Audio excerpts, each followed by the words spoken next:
Hey guys, just a little bit of some tips of how to crimp your hair. First, you need to take a shower. Here we go again. You need to take a shower. Then, dry your hair after you're done with the shower. Then, you need to comb your hair out and get the tangles out. Then, you need to straighten your hair.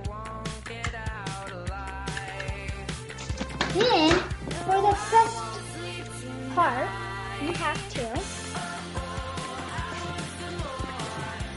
crimp your hair. There's a crimping line. Crimp Carly here.